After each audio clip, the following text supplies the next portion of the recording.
पढ़ेंगे, ठीक है। डिफरेंशियबिलिटी, जिसको क्या बोलते हैं, अवकलज बोलते हैं, ठीक है भैया, अवकलज। अब 11th क्लास में तो थोड़ा इसके बारे में आप लोग पढ़ ही चुके हैं। वहां पे क्या होता था कि जैसे मान लो कोई फंक्शन आपका fx है, कोई फंक्शन आपका fx है, जिसको हम लोग y बराबर मानते हो कि ये जो y है वो क्या है, एक x का फंक्शन है। y क्या है, y जो है वो x का एक फंक्शन है। जब हम लोग इसका डेरिवेटिव लेते थे, मतलब जब इसका अवकलन करते थे, तो क्या राइट करते थे, d d x of y is equal to d d x of f x, यही तो राइट करते थे, ठीक है। अब ये तो नोटेशन हो गया, ये एक प्रकार का संकेत है, एक प्रकार का चिन्ह है किसी भी फंक्शन को डिफरेंशिएट करने का, अवकलन करने का, ठीक। और क्या क्या सिंबल होते थे, इसको हम लोग y डैश से भी डिनोट करते थे, ठीक है, या f डैश x से भी डिनोट करते हैं। जो d d x of y है इसको हम y डैश से भी डिनोट करते हैं, और किससे डिनोट करते हैं, y डैश x से भी डिनोट करते हैं। ये सिंबल है किसका, किसी भी फंक्शन का विद रिस्पेक्ट टू x में उसके अवकलन का, ठीक है। किसी भी फलन का x के सापेक्ष अवकलन करने का क्या है, एक संकेत है। इतनी बात समझ में आई। अब देखो, और हम लोगों ने 11th क्लास में क्या पढ़ा था कि अगर आपका function y equal to f x है, तो वहां पे हम लोगों ने लिमिट के साथ इसको पढ़ा था, ठीक है। क्या पढ़ा था, लिमिट के साथ पढ़ा था। तो वहां पे देखो क्या राइट किया जाता था, एफ डैश एक्स जो हमारा आता था, मतलब जो d d x of y आता था, वो क्या होता था, limit h tends to 0 f, ठीक है। जैसे मान लो किसी भी पॉइंट की अगर बात करो, किसी भी पॉइंट की बात करो, तो वहां पे क्या राइट करते थे, जैसे मान लो x बराबर a की बात मैं कर रहा हूँ, x बराबर a पॉइंट पे, तो ये आपका होता था a प्लस एच माइनस कितना, या फिर और अपॉन में h। ये चीज आप लोगों ने पढ़ी हुई है क्लास 11 में। वहां पे हम लिमिट के साथ डिफरेंशिएशन पढ़े हैं कि f डैश x जो होगा वो लिमिट h टेंस टू 0 या फिर प्लस h माइनस या फिर y होता था, ठीक है। इसका एक फॉर्मेट और क्या था आपका, इसको आप लोगों ने ऐसे भी लिखा होगा कि limit x tends to a, ठीक है, और यहाँ पे रहा होगा एफ एक्स माइनस या फिर upon x minus a। Same इसी चीज को हम लोग ऐसे भी राइट कर सकते हैं। ये सारी चीजें मैं अभी 11th बेस्ड पे पढ़ा रहा हूँ, जो आपने 11th क्लास में पढ़ा होगा, ठीक है। तो ये तो अवकलज हो गया, ठीक है, मतलब किसी भी फंक्शन का फलन का हम किसी x के रेस्पेक्ट में, t के रेस्पेक्ट में, जिसके भी रेस्पेक्ट में हमारा फंक्शन होगा उसी के रेस्पेक्ट में हम उसको क्या करते हैं, अवकलन करते हैं।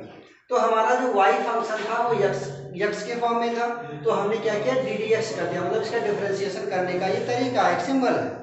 तो d d x of y किसके बराबर होता है, D d x of f x के। इसको हम y डैश और एफ डैश एक्स से भी डिनोट करते हैं, और लिमिट के साथ आप ये पढ़े हो। अभी हम लोग क्या सीखेंगे, ये तो आपका हो गया फलन का अवकलन, ये पहला पॉइंट हो गया आपका फलन का अवकलन।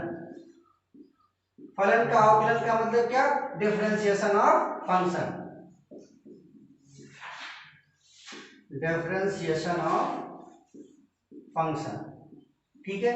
इतनी बात समझ में आ गई कि डिफरेंशिएशन ऑफ फंक्शन ये होता है, जो हम लोगों ने प्रीवियस क्लास में पढ़ी हुई थी। अब आप लोग देखो क्या सीखेंगे, एक बिंदु पर अवकलन सीखें, ठीक है, और एक्जिस्टेंस भी सीखेंगे यहाँ पे कि कहाँ कहाँ पे अवकलनीय संभव है। एक बिंदु पर अगर अवकलन की बात करो, एक बिंदु पर अवकलन, तो एक बिंदु पर जो अवकलन होगा, ठीक है, तो एक बिंदु पर अवकलन का मतलब क्या, वो बिंदु हमने x बराबर a सपोज कर लिया, ठीक है।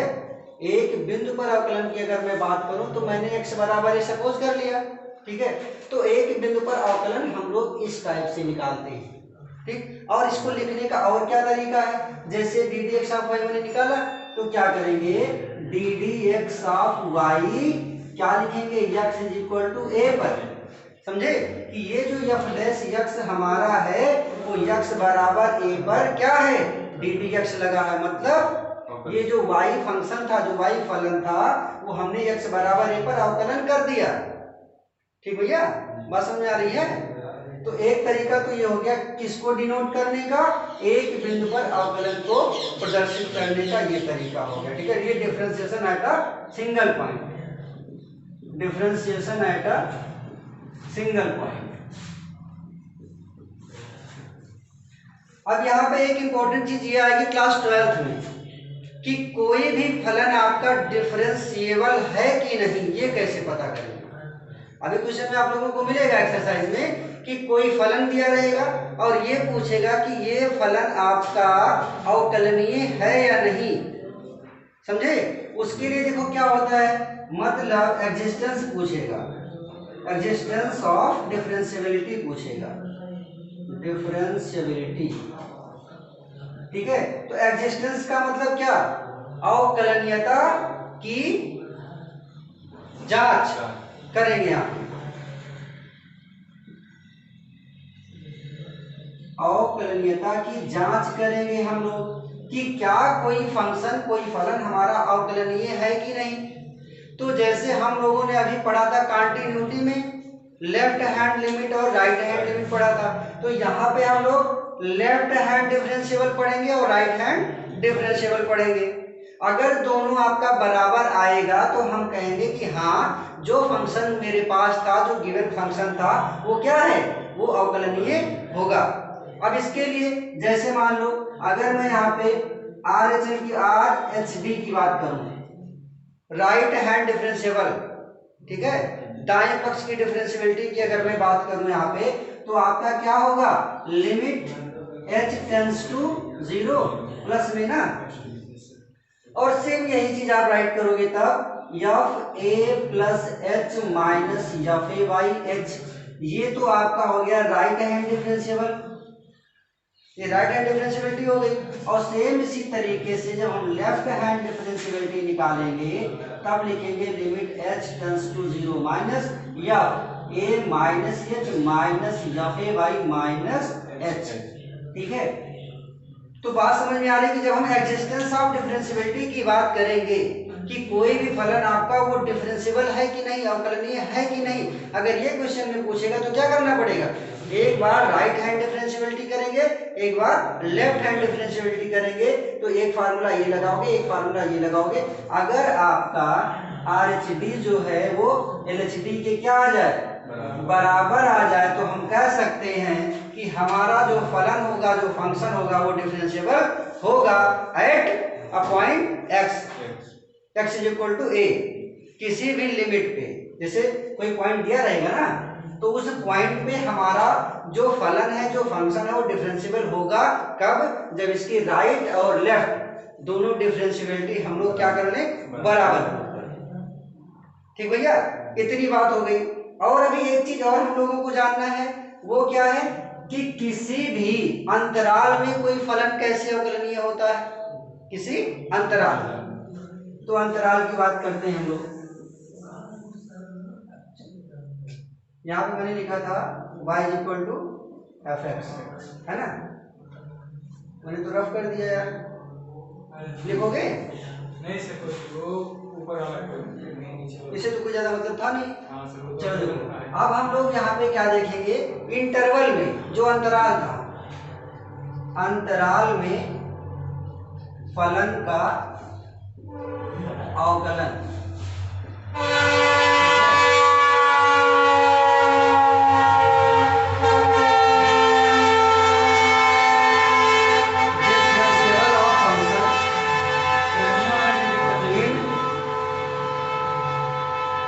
Interval, differentiation of function in interval. तो दो तरीके के इंटरवल होते हैं आपके, एक ओपन, एक क्लोज, जिसको समृद्ध और विवृत बोलते हैं। एक होता है आपका समृद्ध अंतराल, एक होता है आपका समृद्ध अंतराल। तो समृद्ध अंतराल को हम लोग बोलते हैं ओपन इंटरवल बोलते हैं, ठीक। और दूसरा क्या होता है, विवृत। तो विपरीत बोलते हैं जिसको ओपन को, समृद्ध क्लोज को बोलते हैं। क्लोज इंटरवल हो गया आपका समृद्ध अंतराल, और दूसरा विपरीत अंतराल होता है जिसको हम लोग बोलते हैं ओपन इंटरवल। ठीक है, अब इन दोनों इंटरवल, अब देखो विपरीत अंतराल को मैंने बताया था ओपन इंटरवल को हम लोग ऐसे रिप्रेजेंट करते हैं छोटे ब्रैकेट में, और समवृत्त अंतराल को हम बड़े ब्रैकेट में। ठीक है, ऐसे तो मान लो कोई पॉइंट आपका यक्स है, ठीक है, तो क्या होता है यक्स हमारा ए से बड़ा लेकिन बी से क्या होता है छोटा होता है, और इसी को हम विपरीत अंतराल बोलते हैं। और यहाँ पे क्या होता है समवृत्त अंतराल में कि ये जो वैल्यू आपकी है ए बी, ठीक है, तो इसमें क्या होता है ये बराबर भी हो सकते हैं और इससे बड़े या इससे छोटे हो सकते हैं। ये आपका क्या होता है समवृत्त अंतराल की कंडीशन होती है। तो कोई भी फलन आपका विपरीत अंतराल में अवकलनीय होगा कब, जब वो ए और बी के हर एक पॉइंट पर अवकलनीय हो। ठीक है, कोई भी फलन हमारा किस अंतराल में, इस विपरीत अंतराल ए बी में अवकलनीय तब होगा, डिफरेंशिएबल तब होगा जब वो ए और बी के हर एक पॉइंट पे क्या हो डिफरेंशिएबल हो, अवकलनीय हो। ठीक, और समवृत्त अंतराल में क्या होता है, समवृत्त अंतराल में भी क्या होता है कि हमारा फलन जो है वो ए बी में ए बी के हर एक पॉइंट पे क्या होना चाहिए अवकलनीय होना चाहिए, लेकिन उसकी कंडीशन क्या है वो मैं देखो यहाँ पे बता दे रहा हूँ। ठीक है, एक तो आपका होगा ये कि limit x tends to a plus में आपका f x minus f a upon x minus a होना चाहिए, ये विपरीत समवृत्त अंतराल के लिए कंडीशन है। और दूसरी चीज जब लिमिट आपकी x tends to b minus लगाओगे तब यहाँ पे f x minus f b upon x minus b आएगा। ठीक है, तो एक बार हम लोग पहले पॉइंट पे निकालेंगे, जो पहला पॉइंट होगा वो पॉजिटिव लेके चलेंगे और जो दूसरा पॉइंट है वो नेगेटिव, मतलब ये एलएचएल और ये आरएचएल की केवल बात कर रहा हूं मैं, यही तो पॉइंट है एलएचएल और आरएचएल का पॉइंट हम लोग यहाँ पे लेंगे। तो उस तरीके से क्या करेंगे, ये दोनों पॉइंट हम लोग यहाँ पे एज ए लिमिट लिखेंगे यहाँ पे। तो सर ए का नहीं होगा, ए का भी देखो मैंने लिखा है, मैंने फिर बी का मतलब भी ए लिखा का है। से ए का माइनस नहीं होगा एलएचएल, नहीं नहीं, दो पॉइंट है ना आपके पास ए और बी, देखो ऐसे है, मान लो कोई पॉइंट है कोई पॉइंट बी है, तो एक इधर का है एक उधर का है, एक एलएचएल का है एक आरएचएल का है। जैसे कोई यहाँ पॉइंट है ना, इसके अकॉर्डिंग इधर एलएचएल, इसके अकॉर्डिंग इधर आरएचएल। तो समवृत्त वाले में क्या होता है कि ए बी के हर एक पॉइंट पे हमारा फलन क्या होगा अवकलनीय होगा, यानी कि डिफरेंशिएबल होगा। कब, जब आप ये दोनों कंडीशन सेटिस्फाइड कराओगे तब। और इसमें विपरीत अंतराल में क्या होता है कि ए बी के हर एक पॉइंट पे हमारा फलन क्या होना चाहिए अवकलनीय होना चाहिए बस, यानी कि ए बी के बीच में कोई पॉइंट मान लो सी है आपका x इक्वल टू सी, तो उस सी पे भी क्या होना चाहिए हमारा फलन अवकलनीय होना चाहिए बस एक ही पॉइंट पे। बट यहाँ पे क्या करते हैं इसका अलग और इसका अलग निकालते हैं, किसमें समवृत्त अंतराल में। इतनी चीजें इंपॉर्टेंट है जो आप लोगों को लिखनी है, जाननी, समझनी है, इसी बेस पे सारा का सारा क्वेश्चन हम लोग लगाएंगे। एक और इंपॉर्टेंट चीज आपको बताना चाहूंगा कि आपकी जो एक्सरसाइज 5.2 होगी क्लास 12 में, उसमें आपको देखो करना क्या होता है, वहां पे आपको जैसे मान लो कोई भी फलन आपने सीखा हो, जैसे x लिखा हो, सिर्फ x लिखा हो, ठीक है, तो ये आपका एक सिंपल फंक्शन है। कहीं पे लिखा हो cos x स्क्वायर, जैसे मान लो कहीं पे आपके पास कोई फंक्शन लिखा है y is equal to cos x square लिखा है, ऐसा लिखा है, तो बताओ मैंने एक चीज ये बताया था ना कि cos x स्क्वायर तो नहीं होता है ना। आपने सिर्फ जब हमने ट्रिग्नोमेट्री पढ़ाई थी तो उसमें हमने बताया था कि जितने ट्रिग्नोमेट्रिक रेशियोज होते हैं, जो त्रिकोणमितीय अनुपात होते हैं, वो sine cos tan cosec cot, उसके साथ एक एंगल होता है, बट एंगल का स्क्वायर तो होता नहीं है, नहीं होता है ना। लेकिन यहाँ पे आपने क्या लिखा कि कॉस के साथ एक्स स्क्वायर लिखा हुआ है, अब एक्स स्क्वायर तो कोई एंगल होगा नहीं, यानी कि ऐसे फंक्शन को हम कंपोजिट फंक्शन बोलते हैं। कैसा फंक्शन, कंपोजिट फंक्शन बोलते हैं। ठीक है, कंपोजिट का मतलब होता है, एक तरह से हिंदी में अगर कहना चाहो तो बोलते हैं संयुग्मी, कह सकते हो, संयुक्त, संयुक्त, संयुग्मी नहीं। कंपोजिट का मतलब क्या होना चाहिए, संयुक्त फंक्शन, संयुक्त फलन बोल सकते हो। संयुक्त फलन का मतलब है कि एक ही फलन में आपके पास देखो cos x स्क्वायर तो होता नहीं, cos x हो तो x स्क्वायर एक अपना फलन है, x स्क्वायर तो एक अपना फलन है, फिर cos के साथ एक फलन और बन गया ये, तो ऐसे फलन को हम क्या बोलेंगे कंपोजिट फंक्शन, यानी कि संयुक्त फलन बोलते हैं। अब संयुक्त फलन का हम लोग अवकलन कैसे करेंगे, डिफरेंशिएशन कैसे करेंगे? तो एक रूल होता है जिसका नाम है चेन रूल। कौन सा रूल? Chain rule. ठीक है, चेन रूल से हम लोग क्या करेंगे, इस संयुक्त फलन यानी कि कंपोजिट फंक्शन का क्या करते हैं, डिफरेंशिएशन करते हैं। ठीक है, अब ये चेन रूल में करते क्या हो, जैसे मान लो कि ये जो यक्स स्क्वायर है, यक्स स्क्वायर है, इसको मैं कोई एक फंक्शन मान लिया यू का, यक्स स्क्वायर को मैंने मान लिया कि कोई फंक्शन है ये यू का। ठीक है, और जो मेरा पूरा कॉस एक्स स्क्वायर था, तो ठीक है, अब ये कॉस यू नहीं हो गया, अब ये कॉस यू नहीं हो गया। बात को समझो कि अगर हम एक्स स्क्वायर को यू मान ले तो हमारा अब ये फंक्शन एक अकेला फंक्शन ये हो गया और दूसरा फंक्शन ये बन गया, यानी कि ये क्या है, अब ये संयुक्त फलन ही तो है, ये कंपोजिट फंक्शन ही तो है। तो ऐसे सॉल्व करने के लिए क्या करते हैं, सीधा सीधा ये y है तो लिखने को तो आप D d x of y लिखोगे इधर, लेकिन इसमें अब क्या है कि ये जो कंपोजिट फंक्शन है आपका, ये दो फंक्शन से मिलकर के बना है, दो फलन से मिलकर के बना है, तो इसको लिखने का जो तरीका है उसको चेन रूल बोलते हैं। तो चेन रूल देखो अप्लाई कैसे करो, ये ध्यान से देखना। तो एक बार हम लोग करते हैं यहाँ पे डी डी यू, और डी डी यू के साथ कौन सा फंक्शन लिखेंगे, यू का फंक्शन लिखेंगे। ठीक, और फिर क्या लिखेंगे, D u by d x, फिर एक्स के साथ वही फंक्शन लिखेंगे यू का, और यू हमारा एक्स का फंक्शन होता है। तो ये है हमारा चेन रूल। ठीक है, जब आपका फंक्शन क्या हो, कंपोजिट हो, कंपोजिट का मतलब संयुक्त फलन जब हो, तो उस समय देखो क्या करते हैं, d d x of y को क्या करेंगे, एक बार जो आपका फंक्शन, जैसे ये एक्स स्क्वायर को हमने यू मान लिया ना, तो ये हमारा यू अगर हो गया तो हमारा फलन जो है यू का हो गया। फिर अगला यक्स के साथ करेंगे, तो जरा ध्यान से देखो, इसको याद कैसे रखोगे, ये देखो क्या लिखा है, डी डी एक्स लिखा है, डी डी एक्स, ऊपर डी नीचे डी एक्स, यहाँ डी यहाँ डी एक्स।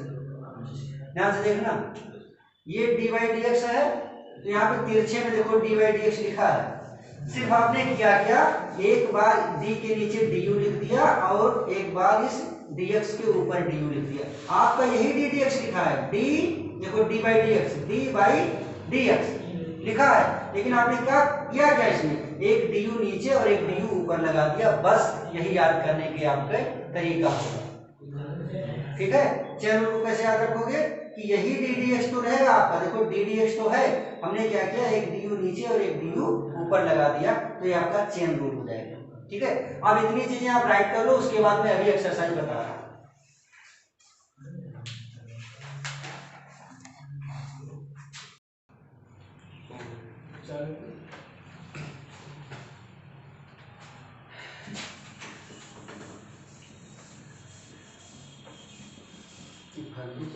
इतनी देर जब तक मैं रफ करूंगा तब तक ही। तो स्टूडेंट स्टार्ट करते हैं यहाँ पे एक्सरसाइज 5.2।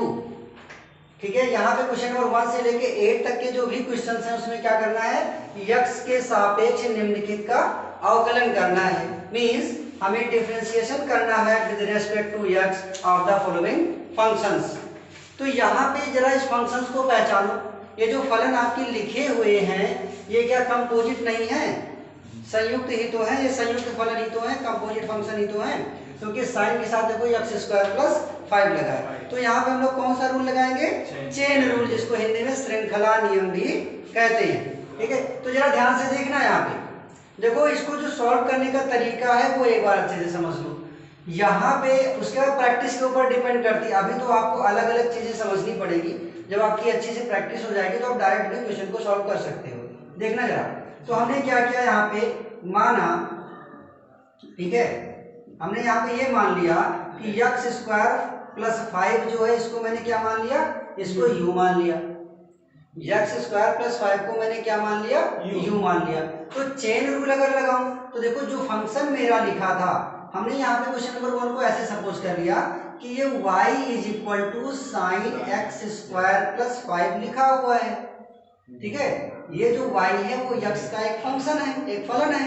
बताओ, ध्यान से देखना भैया, इसमें के क्वेश्चन पेपर में आते हैं। तो y is equal to sine x square plus 5 हुआ, अब देखो करना क्या है कि अगर मैं इसका विद रिस्पेक्ट टू यक्स अगर इसका अवकलन करूं, ये नीचे लिख देना एक लाइन, यक्स के सापेक्ष अवकलन करने पर या differentiation with respect to x, एक लाइन यहाँ पे आपको लिखनी रहेगी, differentiation with respect to x we get, मतलब यक्स के सापेक्ष अवकलन करने पर मैंने लिखा हुआ है। तो क्या लिखेंगे ये d d x of y is equal to d d x of कितना साइन एक्स स्क्वायर प्लस 5, यही तो भैया बताओ। तो डी डी देखो हमने डी डी एक्स लगा दिया दोनों तरफ, d d x of y और डी डी एक्स ऑफ के साथ इतना लगा दिया। लेकिन मैंने किया क्या, एक्स स्क्वायर प्लस 5 को मैंने यहाँ पे यू सपोज किया हुआ है। तो हमने क्या बताया था कि ये जो d है इसके नीचे आपका क्या आएगा, du आएगा, ये जो d है इसके नीचे आपका du आएगा, और यहाँ पे जो आपका dx लिखा है इसके ऊपर du आएगा। यही तो मैंने तरीका बताया था। एक बार इस d के नीचे आपका du आएगा और जो नीचे dx है इसके ऊपर आपका du आएगा। बीच में क्या करोगे आप, देखो ये साइन लिखा है, हमने साइन लिख दिया, लेकिन हमने इतने को u माना था तो इसको मैंने u लिख दिया, बन गया ना हमारा चेन रूल। बताओ कितनी बात समझ में आई भैया, डी डी यक्स लिखा था, लेकिन ये फंक्शन हमारा संयुक्त है, कंपोजिट है, तो हमने इतने को जब u माना तो d के नीचे du लिखेंगे तो हमारा ये साइन u हो गया और फिर du बाई dx। ये समझ में आया ना सबको, इसमें कोई दिक्कत तो नहीं है। अब देखो, तो आपको एक फार्मूला भी जानना पड़ेगा। फार्मूला ये होता है कि d d x of sine x का जो फार्मूला होता है वो क्या होता है, कॉस एक्स होता है। ये सब मैं फार्मूला अभी सवाल लगाते समय लिखता चलूंगा और ऐसे याद करते चलना। D d x of sine x कितना होता है, कॉस एक्स होता है, ये फार्मूला है। तो d d u of sine you कितना होगा, कॉस यू होगा कि नहीं होगा, ये पूरा यू का फंक्शन है तो ये कॉस यू होगा। ठीक, फिर क्या लिखा है, देखो ये u था ये u था, तो ये दोनों फंक्शन हमारा u पे चल रहा था, तो d d u of sine you का कॉस यू हो गया। बट यहाँ पे देखो ये डी डी एक्स लिखा है, लेकिन ये तो u है ना, ये u है, तो डी डी एक्स का x के रिस्पेक्ट में हम u का तो अवकलन नहीं कर पाएंगे ना। तो क्या करेंगे, u की जो वैल्यू थी वापस कर दो भाई, क्या थी, एक्स स्क्वायर प्लस 5 थी, ये मैंने वापस कर दिया उसको, क्योंकि अब ये x है तो ये भी x होना चाहिए। ठीक, अब देखो तो cos लिखा मैंने और u की वैल्यू यहाँ पे भी वापस कर दो, ये एक्स स्क्वायर प्लस 5 हो गया। अब यहाँ पे देखो फिर आपका एक फंक्शन बन गया, तो जब बीच में प्लस या माइनस लगा हो, देखो जैसे लिखा हो d d x of u plus v लिखा हो या माइनस, तो इसका मतलब ये d d x of u भी होता है और plus minus d d x of v भी होता है। तो यहाँ पे क्या लिखेंगे हम लोग, ये d d x of x square भी होगा और plus D d x of कितना होगा, 5 भी होगा। बात समझ में आ रही है। तो ये हो गया आपका कॉस एक्स स्क्वायर प्लस 5, और यहाँ पे जरा ध्यान से देखो ये d d x of x square लिखा है, फॉर्मूला क्या होता है आपका, D d x of x की पावर n का सूत्र होता है क्या, n एक्स की पावर n माइनस 1, मतलब ये पहले आता है ऊपर एक कम हो जाता है। तो यहाँ पे इसका डिफरेंशिएशन यानी कि अवकलन कितना आएगा, 2 आगे आएगा, 2 आगे आएगा और ऊपर एक कम हो जाएगा, मतलब x पे 2 माइनस 1 हो जाएगा। ठीक है, plus D d x of constant value का डी डी एक्स ऑफ सी, किसी भी अचर पद का अवकलन हमेशा 0 आता है, तो ये हो गया आपका 0। ठीक है, तो ये हो गया आपका cos एक्स स्क्वायर प्लस 5, और यहाँ पे कितना बचा, 2x, ही तो बचेगा क्योंकि 2 में से 1 घटाओगे तो 1 ही तो आया, तो हमारा आंसर क्या हो गया, बाकी 0 तो हो गया, उससे कोई मतलब नहीं। इसको हम ऐसे भी लिख सकते हैं 2x cos x square plus 5, ये हमारा कंप्लीट आंसर हो गया। बताओ समझ में आया। करना क्या है, जब भी आपको कंपोजिट फंक्शन मिले सिर्फ आप सवाल को इस टाइप से समझ सकते हैं बस, केवल आपके जो सिंगल फंक्शन वाले होते हैं उन्हीं का आप फार्मूला जानते हो, लेकिन जब आपको कंपोजिट फंक्शन मिल जाए यानी कि संयुक्त वाला मिल जाए तो क्या करोगे, u मानोगे। ठीक है, तो तरीका क्या है, एक बार d के नीचे du लगा दो, ठीक, फिर ये जो dx के ऊपर du लिख दो, बाकी जो फलन आपका होगा उसी में जितनी चीजों को आपने u माना है उसको लिख दो, फार्मूला यहाँ पे लगा दो और फिर इधर का जो u है जो मान आपने माना था उसको फिर से वापस करके अवकलन कर दो, ये आपका आंसर आ जाएगा। अभी 1-2 बताऊंगा तो क्लियर हो जाएगा। ठीक है, इसको राइट कर लो पहले। क्वेश्चन नंबर 2 में देखो क्या लिखा है, cos sin x लिखा है। जरा ध्यान से देखो भैया इधर, हमने इसको सपोज कर लिया कि y इज इक्वल टू लिखा हुआ है कितना, cos sin x। बोलो cos sin x मान लिया, ये भी आपका कंपोजिट फंक्शन है। अब क्या करेंगे, यहाँ पे हम लोग क्या मानेंगे, लेट का मतलब क्या होता है, माना। क्या माना मैंने, इस sin x को मैंने u मान लिया। ठीक भैया, इस sin x को मैंने u मान लिया। जो भी आपका फंक्शन ब्रैकेट के अंदर है उसको हमने क्या मान लिया, u मान लिया। अब क्या लिखूंगा मैं यहाँ पे, इस वाले का क्या करूंगा मैं, डिफरेंशिएशन ही तो करूंगा। तो मैंने यहाँ पे लिख दिया x के सापेक्ष यानी कि differentiation with respect to x। इसका मतलब क्या हुआ, x के सापेक्ष अवकलन करने का। तो मैं इधर डी डी एक्स लगाऊंगा, ठीक, और मैं इधर भी तो डी डी एक्स लगाऊंगा। इतनी बात सबको क्लियर हुई।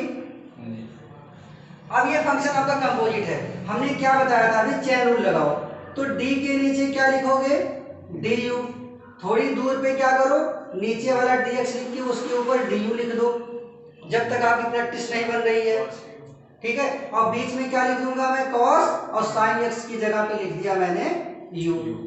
इतनी बात क्लियर हो गई। अब इधर आपको फार्मूला जानना पड़ेगा कि ये जो d d x of cos x होता है, इसका फार्मूला माइनस sin x होता है। ठीक है, तो हमने क्या किया कि d d u of cos u को लिख दिया minus sin u into d d x of u लिखा है। बट हम x के रिस्पेक्ट में u का तो हम अवकलन कर नहीं पाएंगे, तो u की जगह क्या लिखूंगा मैं, sin x लिख दूंगा मैं। ठीक है भैया, अब ये भी x x हो गया, जैसे ये u u था ऐसे ये x x हो गया। तो हमने क्या किया, माइनस साइन और u की जो वैल्यू थी मैंने इसको रिटर्न कर दी। u की वैल्यू मैंने क्या ली थी, यहाँ पे sin x ली थी, इसको मैंने वापस कर दी। और फिर ये d d x of sine x लिखा है। अभी हमने फार्मूला बताया था कि d d x of sine x कितना होता है, cos x होता है। तो इसकी जगह पे कितना हो गया हमारा, cos x हो गया। ठीक है, तो आंसर लिख सकते हो कैसे, बस हो गया यही, minus sine sine x into cos x, ये आपका आंसर हो गया।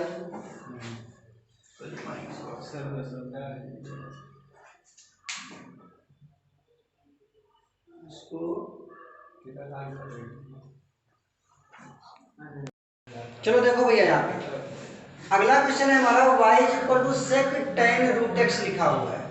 ठीक है, तो ये जो tan रूट x लिखा है इसके साथ ही हमारा कंपोजिट फंक्शन है। करेंगे क्या, यहाँ पे हमने यहाँ पे ये सपोज कर लिया, माना tan root x is equal to, मैंने क्या मान लिया, u मान लिया। ठीक है, tan रूट x को मैंने क्या मान लिया, u मान लिया। आप देखो करोगे क्या, यहाँ पे अगर मैं इसका डिफरेंशिएशन करूं, differentiation with respect to x अगर मैं करूं, तो देखो क्या लिखूंगा मैं, d d x of u लिखूंगा is equal to d d x of, अब देखो डायरेक्ट सीख लो, अभी तक दो क्वेश्चन में मैंने बता दिया, प्रैक्टिस हो चुकी है।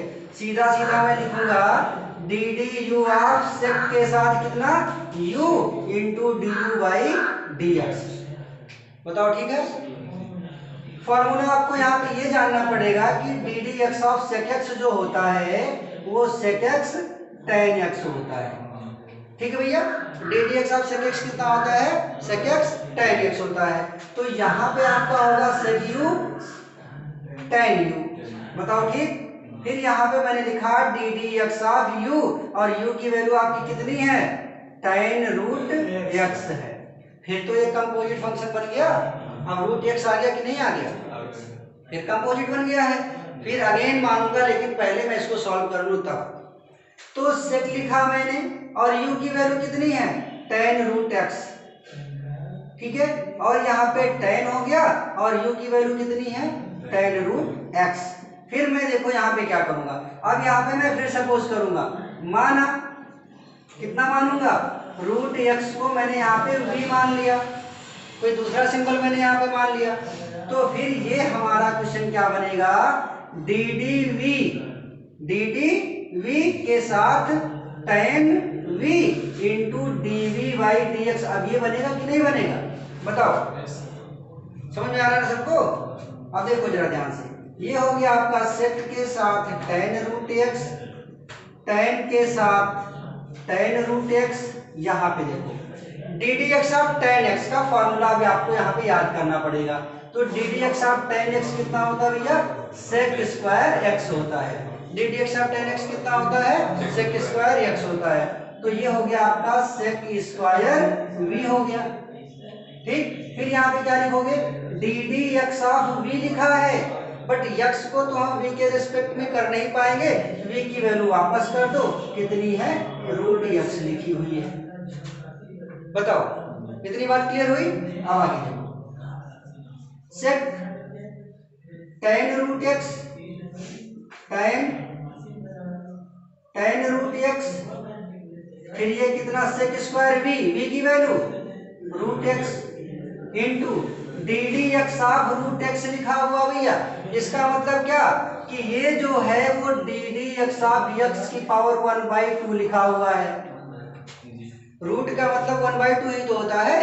अब इस पे हम फार्मूला कौन सा लगाएंगे, D d x of x की पावर n का फार्मूला n x की पावर n माइनस 1 होता है, यही तो होता है। x की पावर n का n x की पावर n माइनस 1 होता है।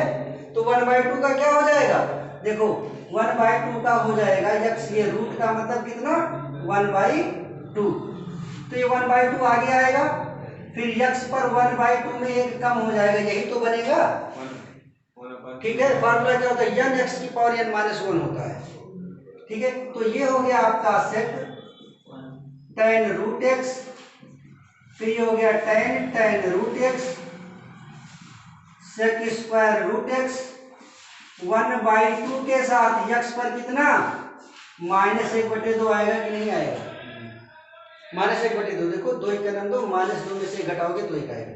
अब देखो ये जो 1/2 था इसको हम सबसे पहले लिख सकते हैं, ठीक है।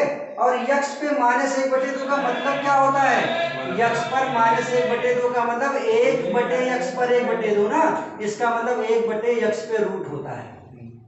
तो अब कहीं पे अगर जरूरत पड़ेगी इस क्वेश्चन के बाद कि d d x of root x कितना होता है, सीधा याद कर लेना 1/√x होता है। ये सीधा फार्मूला ही याद कर लेना कि d d x of root x कितना होता है, 1/√x होता है। हाँ सॉरी 2√x होता है ना, 1/, ये ठीक है। देखो मैंने यहाँ पे लिखा हुआ है 2, तो d d x of root x का फार्मूला अगर कहीं जरूरत पड़ेगी तो क्या लिखोगे, 1/2√x डायरेक्ट लिखना वहां पे, ठीक है। अब देखो तो मैंने ये 2 यहाँ कर लिया और इस x पे -1/2 का मतलब √x होगा नीचे, वो मैंने वहां पे समझा दिया। बाकी सबको ऐसे लिखते चले जो, चाहे इसको पहले लिख लो इसको पीछे लिख लो, जैसा भी आंसर आ रहा हो डजंट मैटर ना, आगे पीछे कुछ भी आ सकता है। सेक स्क्वायर रूट एक्स मैंने मान लो पहले लिख दिया, फिर बाकी सब लिख लो, सेक के साथ tan रूट एक्स, फिर tan के साथ tan रूट एक्स। क्लियर है कि नहीं, बात समझ में आ गई। जैसे यहाँ पे तो अभी सिखाने के लिए मैंने लिख दिया था D d x of x की पावर 1/2, ठीक है, ये रूट एक्स था। अब डायरेक्ट फॉर्मूला याद कर लेना कि d d x of root x का मतलब क्या होगा, 1/2√x, डायरेक्ट वही लिख देना। इतनी जो लाइन मैंने यहाँ पे लिखी है तो अभी समझाने के लिए लिखी थी, अगले जो भी सवाल आएंगे उसमें सीधा क्या लिखोगे, 1/2√x डायरेक्ट लिख देना, ठीक है। बाकी ये सारे क्वेश्चंस आपके सॉल्व हो गए, ये आंसर हो गया। इसमें कोई भी चीज आगे पीछे आंसर में आ सकती है, ठीक है।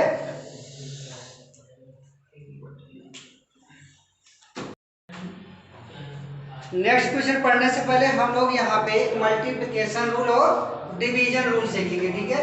जैसे मान लो कोई फंक्शन आपका मल्टीपल में है, कोई दो फंक्शन आपके पास है, एक u और दूसरा v, मल्टीपल में है, तो इसका हम लोग डिफरेंशिएशन यानी कि अवकलन कैसे करते हैं वो हम लोग यहाँ पे देखेंगे, ठीक है।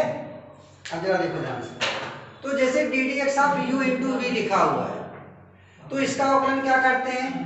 अब इसको ऐसे समझ लो कि ये पहली चीज है और ये दूसरी चीज है, यही तो यहाँ पे लिखते हैं पहला, ठीक है, फिर दूसरे का अवकलन, पहला इंटू दूसरे का अवकलन प्लस दूसरा इंटू पहले का अवकलन, ये फार्मूला होता है।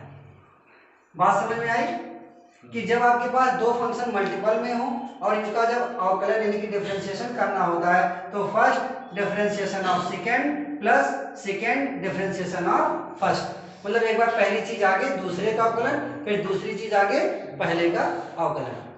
और अगर आपके पास कोई फंक्शन डिवाइड में है, ठीक है, तो इसका अवकलन देखो कैसे करते हैं। यहाँ पे होता है आपका हर, ये हर है ना, ये अंश, ये हर, ठीक है, तो हर गुणे अंश का अवकलन, ठीक है, हर गुणे अंश का अवकलन माइनस अंश गुणे हर का अवकलन और बटे हर स्क्वायर, ये फार्मूला होता है, ठीक है। यानी कि d d x of u by v is equal to v d d x of u minus u d d x of v upon v square, ठीक है। Denominator d d x of numerator minus numerator d d x of denominator upon denominator का square, ठीक है भैया, समझ में आया कि नहीं आया। हर गुणे अंश का अवकलन माइनस अंश गुणे हर का अवकलन बटे हर स्क्वायर, ये डिवीजन के लिए होता है।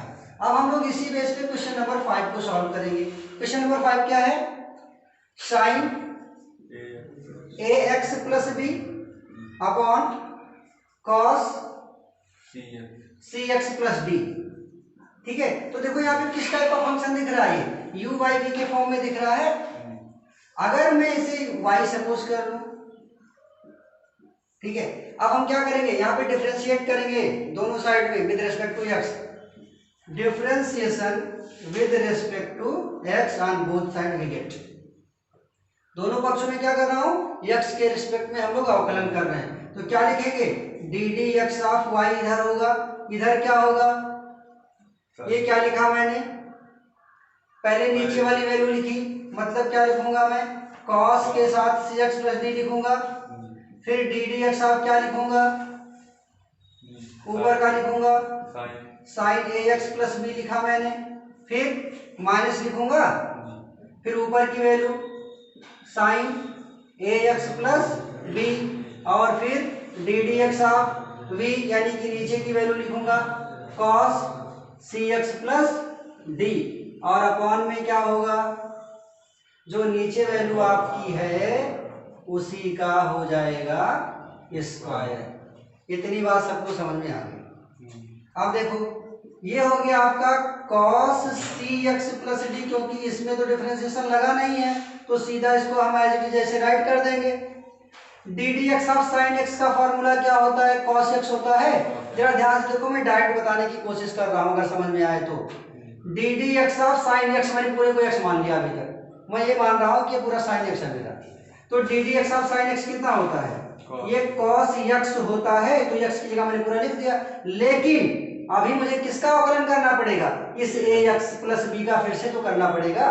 तो अगर मैं इस ए एक्स का अवकलन करूंगा तो ए बाहर आएगा और D x by d x 1 हो जाएगा, ठीक। तो इसका सिर्फ मुझे क्या मिलेगा, ए मिलेगा, और बी तो कांस्टेंट वैल्यू है, इसका हो जाएगा 0। बताओ ये बात समझ में आई।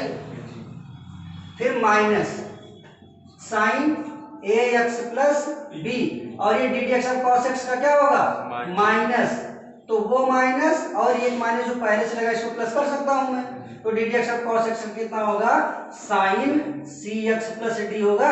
लेकिन सी एक्स प्लस डी का फिर तो अवकलन करना पड़ेगा, तो यहाँ पे सिर्फ सी ही तो बचेगा, क्योंकि D x by d x cut के सिर्फ बचेगा क्या, सी, और प्लस में क्या बचेगा 0। तो ये वाला 0 भी मैं यहाँ से हटा दे रहा हूँ। बताओ बात समझ में आ रही है। और नीचे कितना हो जाएगा, ये cos c x plus D पे क्या लग गया आपका, ये स्क्वायर हो गया, ठीक है। ये cos c x plus D पे स्क्वायर लग गया। ऊपर क्या बच रहा है देखो, अब इस a को बाहर लिख सकते हो यहाँ पे, तो a को मैंने लिख दिया a cos c x plus d, cos a x plus d, फिर c को आगे ले आओ plus c sine a x plus d, और ये sine c x plus d, और अपॉन में देखो इसे हम ऐसे भी लिख सकते हैं cos स्क्वायर सी एक्स प्लस डी भी इसको लिख सकते हैं। अब यहाँ पे देखो फॉर्मूला नहीं लगा सकता हूँ मैं, cos ए cos बी प्लस साइन ए साइन बी का, क्योंकि इसके साथ ए है इसके साथ सी है। ये ना होता तो मैं यहाँ पे cos ए cos बी प्लस साइन ए साइन बी का फॉर्मूला भी लिख सकता था। और अगर ये चीज ना समझ में आई हो कि यहाँ पे ये सी कैसे आया, यहाँ पे ए कैसे आया, तो एक बार देखो ये ए एक्स प्लस बी का दोबारा जब आप अवकलन करते हो तो जैसे मैंने लिखा d d x of a x plus b, तो यहाँ पे देखो क्या मिलेगा, ए dx dx मिला और प्लस d dx आपको यही तो मिलेगा, तो ये तो कट के 1 हो जाएगा और इधर का अचर पद का 0 हो जाता, तो ये a प्लस 0 मिलेगा और इस वाले में c प्लस 0 मिलता है। ये कंप्लीट हो गया, ठीक भैया।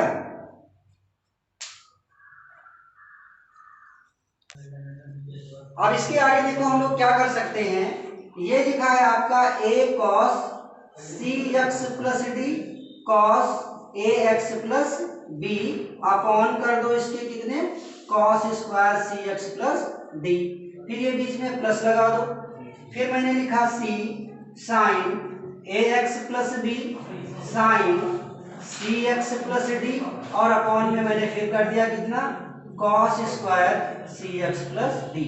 ये दोनों, इस चीज को मैंने दोनों के साथ लिख दिया, इस वाले टर्म के साथ भी और इस वाले टर्म के साथ भी। तो यहाँ पे देखो एक cos से मैंने एक cos यहाँ पे कट कर दिया, देखो cos cx plus d cos cx plus D ये कैंसिल हो गया।